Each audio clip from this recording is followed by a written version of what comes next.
Hello, আমি অধ্যাপক doctor শিলা সেন আবার এসছি আপনাদের সামনে। আজকে আপনাদের সাথে ইনফার্টিলিটি বিষয়ক কিছু সাধারণ কথাবার্তা শেয়ার করার জন্য।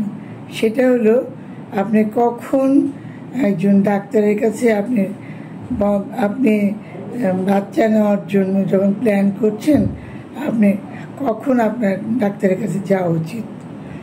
সেটা হলো যে একজন আমাদের কাপল যারা প্ল্যান করছেন যে বেবি নিতে চাচ্ছেন, তারা কখন ডাক্তারের কাছে যাবেন।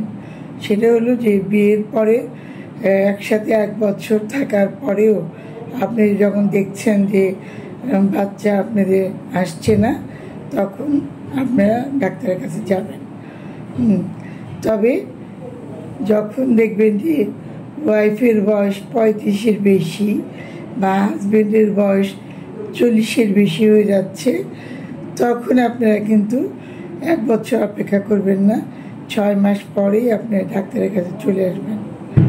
তার কারণ হলো 35-এর পরে বাচ্চা হওয়ার চান্স কিন্তু এমনিতেই কমে যায়। আর 40-এর পরে যদিও ছেলেদের শুক্রাণু লাইফ লং থাকে, তবে 40-এর পরে কিন্তু কোয়ান্টিটি এবং কোয়ালিটি কমে যায়। এই জন্য আপনারা 1 বছর একসাথে কোনো পদ্ধতি ছাড়া নিয়মিত একসাথে ঘর সংসার করার পরেও যদি 1 বছরের মধ্যে আপনাদের সন্তান না আসে, তবে অবশ্যই আপনারা ডাক্তারের কাছে যাবেন। কিন্তু ইদানিং আমরা দেখি যে বিয়ের পরে হয়তো 3 মাস একসাথে ছিলেন বা এক মাস একসাথে ছিলেন, তারপর আপনি বিদেশ চলে গেছে, তারপর আবার দেখা গেলো 1 মাসের জন্য আসছেন, বা ওই 2 বছর পর পর মাত্র আপনারা 1 মাস বা 2 মাস করে একসাথে থেকেছেন, তারপরে বাচ্চা হচ্ছে না, এটার জন্য আপনারা মন খারাপ করেন।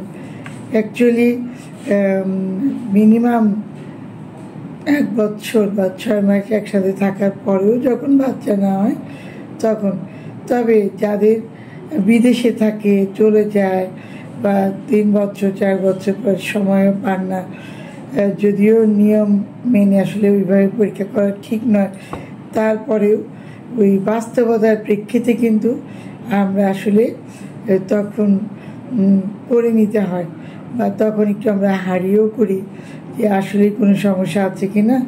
তবে তখনও আমরা বলে নিই যে মিনিমাম আপনারা 3 থেকে 6 মাস একসাথে থাকবেন, কারণ প্রতি মাসে ডিম মাত্র একটা ফুটে, সেই ডিম মাত্র 24 ঘন্টা বেঁচে থাকে। তখন যদি আপনাদের স্পার্মের সাথে যদি তার দেখা সাক্ষাৎ না, আপনি মনে করছেন যে আপনারা 30 দিন একসাথে থাকলেন, বাচ্চা হলো না। অ্যাকচুয়ালি 30 দিন তো বাচ্চা পেটে আসবে না। বাচ্চা পেটে ওই যে মাসে 30 দিন তো আর পূর্ণিমা হয় না, পূর্ণিমা তো একদিনই হয়, এবং পূর্ণিমা থাকে মাত্র 24 ঘন্টা, তারপরে আবার ক্ষয় হতে থাকে। তেমনি ডিম ফোটে হলো মাসে 1 দিন এবং 24 ঘন্টা বেঁচে থাকে জ্বর। তো ওই সময় যদি স্পার্মের সাথে তার যোগাযোগ না হয়, তাহলে কিন্তু বাচ্চা হবে না।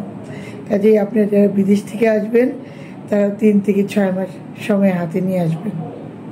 এটা আমার আপনাদের কাছে আবেদন।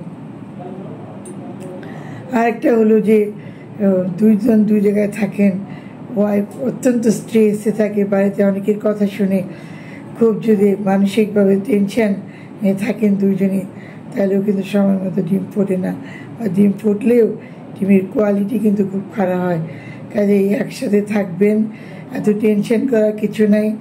আর বিদেশ থেকে আসার আগেই আপনারা তাহলে অবশ্যই আগেই যারা দেশে ওয়াইফ থাকেন, হ্যাঁ, যদি তার মাসিক নিয়মিত না হয় আগের থেকেই, অথবা তার যদি কোনো সমস্যা থাকে, স্বামী যদি মাত্র 1.5-2 মাস 3 মাসের জন্য আসে, তাহলে ওয়াইফ আপনারা কিন্তু ওনাদেরকে আগেই পাঠিয়ে দেবেন আমাদের কাছে, যাতে আমরা ক্ষেত্র প্রস্তুত করে রাখতে পারি, যাতে আপনি যে অল্প সময় থাকেন এবং আপনি বিদেশ থেকে আসার সাথে সাথেই আপনার সাথে চলে আসবেন, যাতে কোনো সমস্যা থাকলে আমরা যাতে ধরতে পারি, এবং কোন সময় একত্রে থাকলে বাচ্চা হবে আমরা এটা বলে দিই, বা কী কী নিয়ম মানতে হবে, বা কোথায় সমস্যা, ওটা দেখে দুজনকে আমরা বলে দিই, তাহলে হয়তো দেখা যাবে যে আমরা আপনাদেরকে সহযোগিতা করতে পারব। তো ধন্যবাদ। আজকে আপনাদের জন্য, যারা আপনারা বাইরে থাকেন অথবা একসাথে থাকতে পারেন না, তাদের জন্য এইটুকুই যে আপনারা সময় একটু বেশি সময় হাতে নিয়ে আসবেন। আরেকটা হলো যে বিদেশের থেকে আসার আগেই ওয়াইফকে 2 মাস 3 মাস আগেই পাঠিয়ে দেবেন, যাতে আমরা ক্ষেত্র প্রস্তুত করে রাখতে পারি। এবং আপনি বিদেশ থেকে আসলেও আমাদের কাছে সাথে সাথেই চলে আসবেন। 1-2 মাস 3 মাস সময় নষ্ট করে যাওয়ার 2 মাস আগে আসবেন। আসলে স্পার্মের কোয়ালিটি ভালো করতে হলেও কিন্তু 69 দিন সময় লাগে। কাজেই সময় লাগবে, কিন্তু চিকিৎসা, কারণ ইনফার্টিলিটি চিকিৎসাতে কিন্তু সময়ও লাগে, টাকাও লাগে, ধৈর্যও লাগে, এবং এটা কিন্তু 2 পক্ষ থেকেই লাগে। হ্যাঁ, তারপরে আল্লাহ যদি সহায় থাকেন, ঈশ্বর সহায় থাকেন, তাহলে অবশ্যই আপনি ফুটফুটে সুন্দর সন্তানের বাবা মা হবেন। ধন্যবাদ সবাইকে।